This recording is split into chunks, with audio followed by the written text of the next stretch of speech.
हरिओम नमस्कार। सर्वमंगल मांगल्ये शिवे सर्वार्थ साधिके शरण्ये त्र्यंबके गौरी नारायणी नमोस्तुते। या देवी सर्वभूतेषु मातृरूपेण संस्थिता नमस्तस्यै नमस्तस्यै नमस्तस्यै नमो नमः। मैं तुलजा भवानी माता के चरणों में कोटि कोटि वंदन करता हूं और इस प्रोग्राम में मुझे यहाँ आमंत्रित करने के लिए आदरणीय दिनेश गुरुजी को मैं बहुत बहुत धन्यवाद करता हूं। इस कार्यक्रम में दूसरी बार मुझे आने का अवसर प्राप्त हुआ है। बेसिकली मैं महाराष्ट्र से हूँ, तो मेरी जो मदर टंग है वो है मराठी और हिंदी में बोलने का मैं प्रयास कर रहा हूँ। अगर कोई भी शब्द मेरे इधर उधर हो जाते हैं तो आप मुझे थोड़ा सा संभाल देंगे। यहाँ पे पहला जो विषय रखा हुआ है वो है आरोग्य।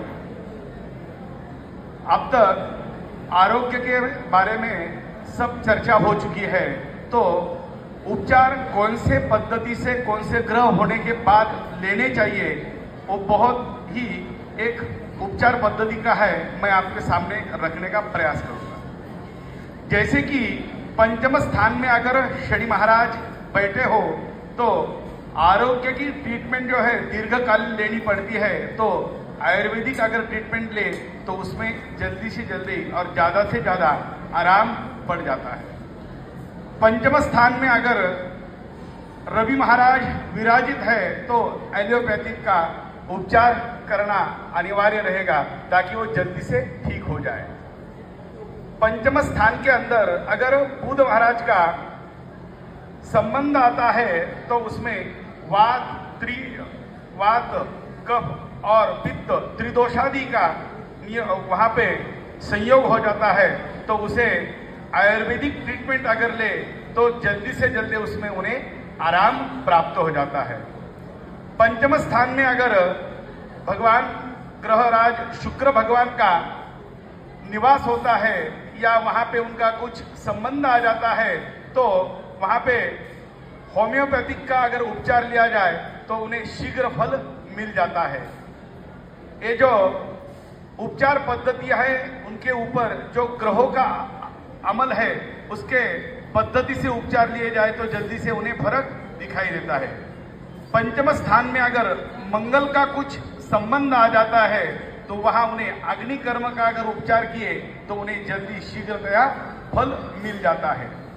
अगर पंचम स्थान में ग्रहराज राहु भगवान का कुछ संबंध आ जाता है तो वो अनेकों उपाय करने के बाद भी कुछ उपाय हाथ में नहीं आते हैं, डायग्नोसिस जल्दी नहीं होता है, तो अतः उन्हें होम्योपैथिक और आयुर्वेदिक ये दोनों अगर उपचार करते हैं तो उन्हें शीघ्रतया फल उपयोग करते हैं।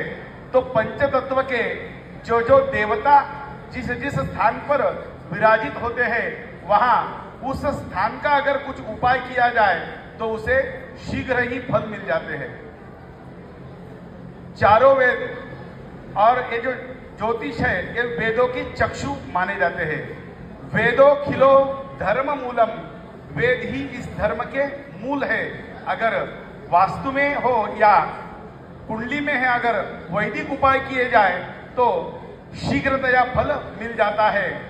जैसे कि वास्तु में ये जो पंच तत्व के देवता है जैसे कि गणेश जी हो और शिव जी हो, जो भी देवता है जिस तत्व की उस तत्व की अगर वहां पे अनुष्ठान किए जाए, जैसे कि ईशान्य में गणेश जी देवता विराजित होते हैं तो अगर वहां गणेश जी के अनुष्ठान वैदिक पद्धति से किए जाए तो वहां की एनर्जी जो है लाखों गुना बढ़ जाती है।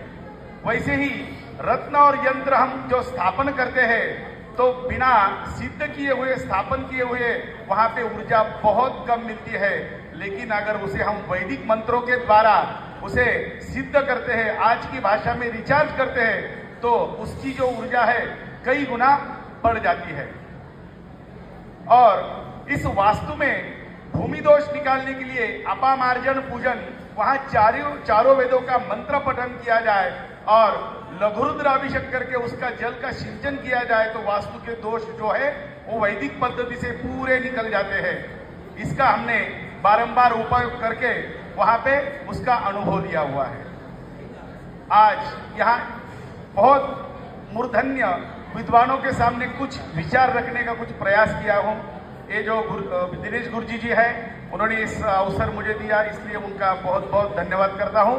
और आपने बहुत शांति से मेरे कुछ विचार सुने, इसलिए आपको दंडवत प्रणाम करता हूँ। बहुत बहुत धन्यवाद।